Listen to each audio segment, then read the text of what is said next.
Hello.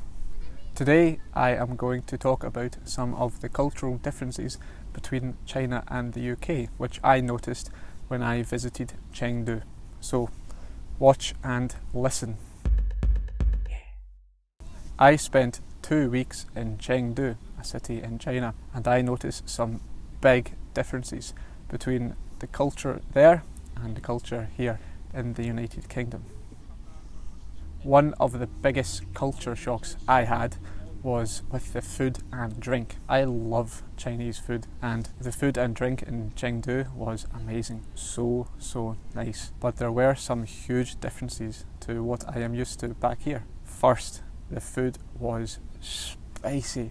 It was so spicy. Chengdu is famous for the Sichuan peppercorn. This is a spice that they put on a lot of their food, and it is hot. The best way I can describe it is not spice but heat. So it makes your face feel so hot, and then your jaw starts to feel really strange, and then your mouth just starts to drool. You start to dribble.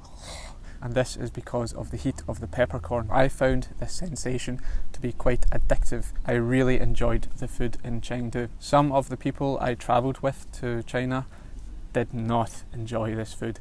They couldn't handle the spice. Personally, I like it. I have always liked spicy food, but it did make you sweat. And we went in the summer as well, so it was really hot and humid. So I was drenched in sweat nearly all the time.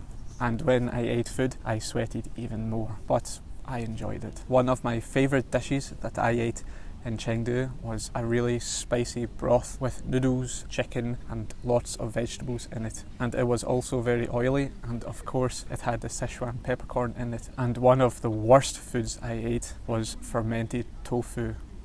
Ugh, yuck. One of the Chinese guides that we had suggested to try fermented tofu. He said it would be nice, so I found a street vendor who was selling this, and I bought some and I had one bite. I was nearly sick. It was disgusting. It tasted rotten. I couldn't believe that people actually eat this. Now, I still don't know if fermented tofu is meant to taste like that, or I just chose a particularly bad street vendor to buy it from, but I haven't eaten it since.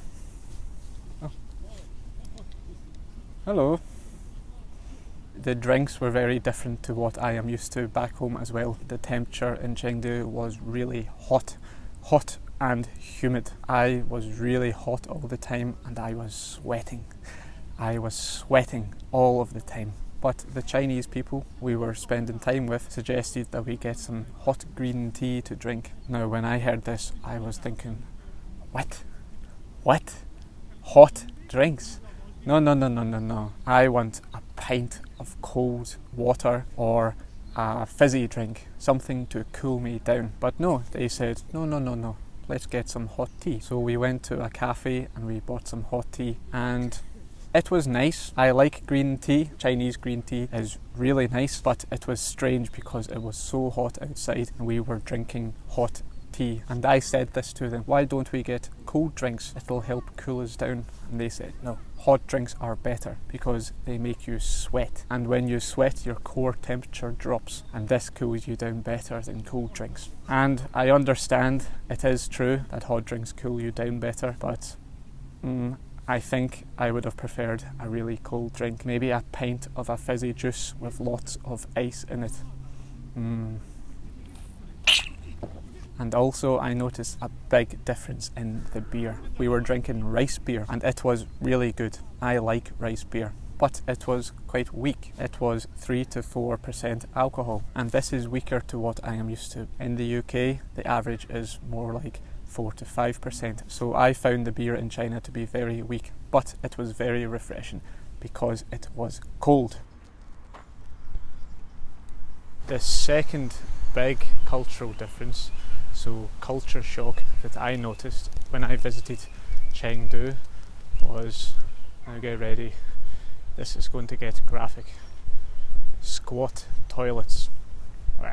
We don't have squat toilets in the UK. With our toilets, we sit on a toilet seat, but with the squat toilets I used in Chengdu, there is just a hole in the ground, and what you do is you stand over the hole and you squat down low and you do the toilet. So you do your business through the hole. My group did not enjoy this. They thought it was quite dirty. But honestly, there is a lot more contact when you sit on a toilet than when you use a squat toilet. So I don't know. In my opinion, it was okay. When I was in Chengdu, my friend and I went on a mission to find the best and the worst squat toilets. So the best we found was in a bar.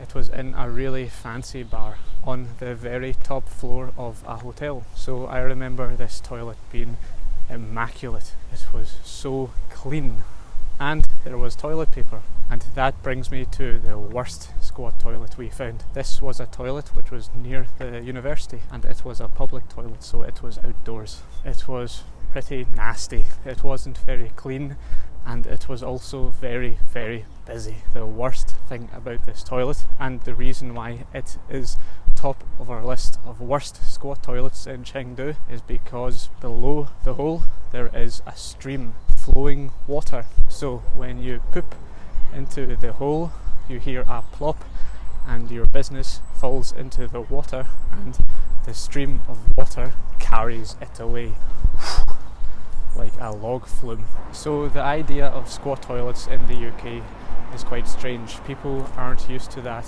and people don't have much experience with them, but it has actually shown to be quite healthy for you. The position that you get into when you are using a squat toilet is actually meant to be better for you.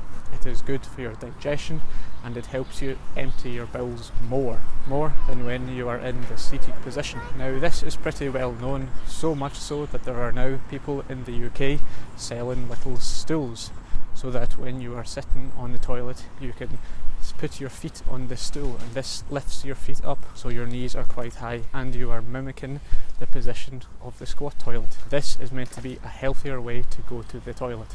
So yes, it was quite different to what I am used to, but it isn't very often that you are in China, so I thought I am going to do this properly, and I am going to use the squat toilets and use as many as I can.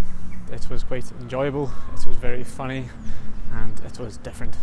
But if you are in China, make sure you carry toilet paper with you wherever you go, because usually the toilets in China don't have any toilet paper. You need to bring your own. I expected the Chinese people to be a lot smaller, and they weren't as small as I thought they would be. In the last century in China, the average height of men and women has actually gone up by 10 centimetres. So the average height of a Chinese man is now 5'7", and in the UK the average male height is 5'9". Now I am 5'8", so I am in between. I went to China expecting to feel quite tall, and I felt normal. In fact, when we visited the school, a lot of the students were taller than me, and they were as surprised as I was. I bought this shirt in Chengdu, and the funny thing is, this is a large, and I usually wear a man's small. It is actually still a little bit tight for me. However, I did notice that a lot of people in China were very skinny. This is due to their diet. Firstly, they have smaller portion sizes. You get small portions on small plates, but you get more plates compared to in the UK, where we get a big plate with lots of food piled on it. Also, the cooking method is different as well. They steam their rice and they boil a lot of their food, which is healthier than frying food like we do in the UK. Also, drinking a lot of hot drinks is good for your digestion, and culturally the Chinese people drink a lot of hot drinks. They drink a lot of tea, green tea and other types. This is good for their digestion, and it will help them lose weight. Now, we drink a lot of tea in the UK as well, but our tea, British tea, also has milk in it, and milk is quite fatty. That is 3 cultural differences I noticed when I visited Chengdu in China. Being in China felt like I was in a different world, and I loved it. I really, really enjoyed my trip to Chengdu, and I will talk more about it in the future. For now, thank you for watching and for listening, and I will see you in the next video. Bye.